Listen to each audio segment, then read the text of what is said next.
Buenos días, bienvenido. En principio, ¿nos puede proporcionar su nombre, el cargo al que aspira y de dónde es originario? Claro que sí, mi nombre es Arístides Rodrigo Guerrero García, aspiro a ser ministro de la Suprema Corte de Justicia de la Nación y soy originario de la Ciudad de México. Muy bien. Le voy a hacer la primera pregunta. De ser usted electo ministro de la Suprema Corte de Justicia de la Nación, ¿cuáles serían sus propuestas para optimizar en tiempo y calidad la impartición de justicia? Muchísimas gracias por la pregunta y desde mi punto de vista sería fundamental empezar a lograr un desarrollo digital o lo que yo denominaría un ecosistema digital en la impartición de justicia, a través del cual se puede empezar a utilizar y a implementar la inteligencia artificial tanto en las resoluciones como en los buscadores temáticos. Ojo, sí quiero aclarar, no se trata de sustituir al juez por un robot o al secretario de Estudio y Cuenta por un robot, sino se trata de utilizar la inteligencia artificial como un mecanismo de control de calidad, pero también para agilizar las propias sentencias.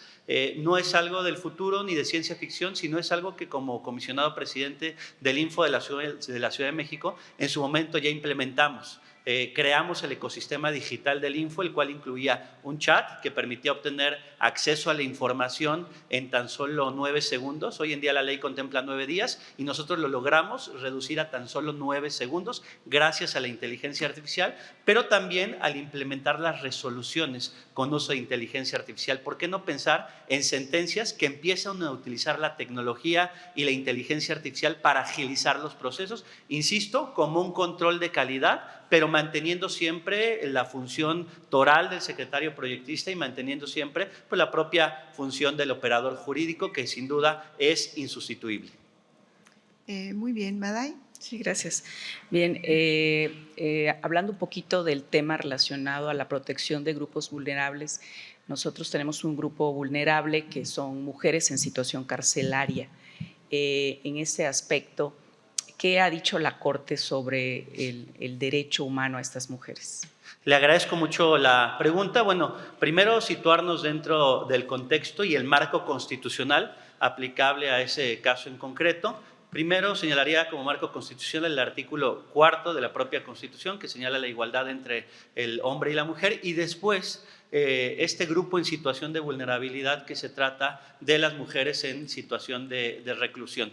A raíz de un juicio para la protección de los derechos político-electorales del ciudadano, en su momento ya se permitió el ejercicio del derecho al voto de las personas en situación de reclusión. Ahora, en el caso específico para el género femenino, sería importante empezar a analizar la propia jurisprudencia de la Corte Interamericana de Derechos Humanos, pero también los protocolos para atender, en su caso, en casos concretos, la violencia que pueda generarse en torno al género femenino.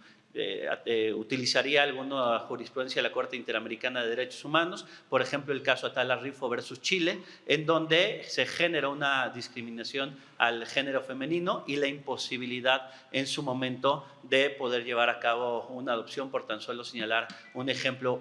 Efectivamente, las mujeres en situación de reclusión es un grupo en situación de vulnerabilidad, y también señalar que dentro de nuestra experiencia profesional logramos llevar a cabo sesiones públicas, y una de esas sesiones fue en la antigua cárcel de Santa Marta, Catitla, lo cual fue un ejercicio muy interesante porque nos permitió como colegiado sensibilizarnos en torno pues, a la situación que se vivió en aquella antigua cárcel, que incluso fue un espacio de mujeres presas políticas del movimiento de 1968, y cómo se fue configurando el derecho a la verdad. En torno al derecho a la verdad también utilizaría jurisprudencia de la Corte Interamericana de Derechos Humanos, como el caso Castillo Páez contra Perú o el caso Órdenes Guerra contra Chile. Gracias. Yo la Muy bien. Bien, licenciado, vemos una amplia experiencia tuya en el derecho humano de acceso a la información. ¿Cómo garantizar ese derecho para los pueblos originarios en todo el territorio nacional y más cuando no conocen o no hablan el español, pero también que no conocen sus derechos? Le agradezco mucho la pregunta, pero además es un tema de gran relevancia. Primero, metodológicamente, situarnos dónde se encuentra el derecho de acceso a la información. Es el artículo 6º, apartado A de la Constitución, y recordemos que para ejercerlo no se requiere acreditar ni interés jurídico ni interés legítimo, de acuerdo a este 6º apartado A. Y constitucionalmente también los pueblos y comunidades indígenas los vamos a encontrar en el artículo 2º de la Constitución, en el cual se reconocen los derechos humanos, y con la última reforma incluso se amplía la Carta de Derechos de los Pueblos y Comunidades Indígenas. ¿Cómo garantizar el derecho de acceso a la información? En primer lugar, resulta fundamental, en el Info implementamos, por ejemplo, un programa denominado Pregunta en tu lengua, en el cual justamente lo que se buscaba era que cualquier persona pudiera presentar una solicitud de acceso a la información en lenguas indígenas. Es importante que también los propios textos se encuentren desarrollados tanto en lengua maya como en náhuatl, en diferentes lenguas. Es más, a mí me gusta muchísimo la Constitución de la Ciudad de México porque inicia en náhuatl. Inicia diciendo en que inicia el propio texto constitucional en náhuatl. Creo que resulta fundamental que todas las constituciones, bueno, que no solo la Constitución Federal, sino que todas las constituciones, para empezar, se encuentren traducidas a las diferentes lenguas. En su momento también tuvimos la oportunidad de traducir la Ley de Transparencia y emitimos por primera vez como órgano garante las primeras resoluciones en lengua maya. Fue un ejercicio muy interesante. La crítica en un primer momento fue porque que muchas veces el maya escrito no se logra traducir de la misma forma en la que se traduce el maya oral. Entonces ahí va a ser bien importante la labor que se realice también a través de las radios comunitarias. Entonces resulta fundamental hacer ello, y por otro lado también citar algunos casos de la Corte Interamericana de Derechos Humanos, como lo fue el caso Yatama contra Nicaragua o Comunidad Locono versus Surinam, en donde precisamente se reconocen los derechos de los pueblos y las comunidades indígenas en un contexto de acceso a la información. Muchas gracias por su respuesta. Al contrario, le agradezco. No, harías otra pregunta, ¿no?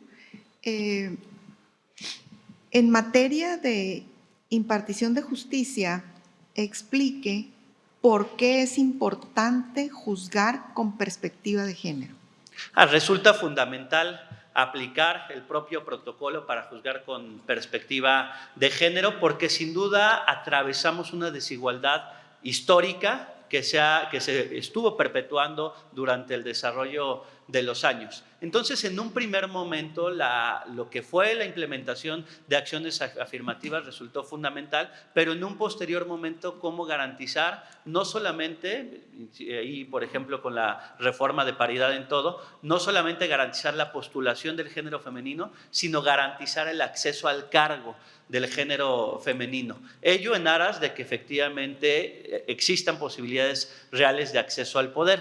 Ahora, en torno a juzgar con perspectiva de género, implica, o el propio protocolo y los propios protocolos que se han generado en torno a la violencia en razón de género, señalan que en primer lugar resulta necesario identificar cuáles serían los aspectos fundamentales para juzgar con perspectiva de género. El primero de ellos es que se cometa una afectación por el simple hecho de ser mujer. Ese es el primer elemento que se considera en dicho protocolo. El segundo elemento que se considera en dicho protocolo es que se generen, a partir de la propia actividad que se haya realizado, estereotipos en torno al género.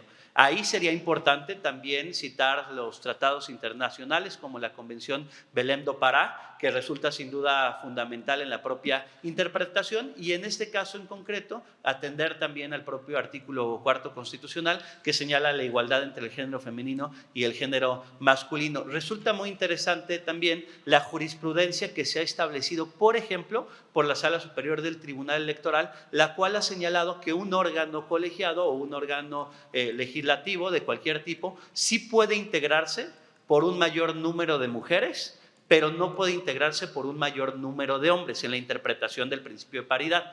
¿Por qué se llegó a este razonamiento en torno a que puede haber más mujeres que hombres en un órgano colegiado o en un órgano legislativo, simplemente por razones históricas, porque históricamente hubo más hombres que mujeres, tanto en la diferente conformación de los poderes, y hoy en día el hecho de impedir que pudiese haber más mujeres en un órgano colegiado implicaría pues establecer un límite o un techo a la posibilidad de seguir teniendo una participación activa. Le quedan 2 minutos para que cierre usted con lo que considere importante que añadir. Le agradezco mucho y sin duda, además de la propuesta en torno al ecosistema digital, en torno a la impartición de justicia, que desde mi punto de vista resulta fundamental, es importantísimo empezar a posicionar un concepto al que he denominado el derecho a entender el derecho. El derecho a entender el derecho significa esa posibilidad de tener un acercamiento con la ciudadanía desde 2 aspectos. El primero de ellos, utilizar un lenguaje más sencillo en las sentencias. Muchas veces resulta complejo para el justiciable entender el contenido de las sentencias. En la página número 1 siempre tenemos vistos los autos del expediente fulano de tal, y difícil es para el justiciable entender el propio contenido de la sentencia. Entonces, utilizar un lenguaje más sencillo, desde la página número 1 incorporar una portada con el resumen de la sentencia, pero también resulta fundamental en el derecho a entender el derecho, erradicar completamente las palabras en latín para que pueda ser más entendible el propio texto. Adicionalmente, acompañarlas con un modelo de comunicación en el cual se permite entender la propia sentencia, sí a través de las redes sociales, pero también a través de este uso de la propia inteligencia artificial de la que hacía mención hace un momento. Como comisionado del Info de la Ciudad de México, en todas mis resoluciones empecé a implementar un modelo piloto de resoluciones en las que no solamente las trasladamos de físico, de papel a digital, lo cual también nos permitió ahorrar toneladas de papel, sino que incorporamos un código QR.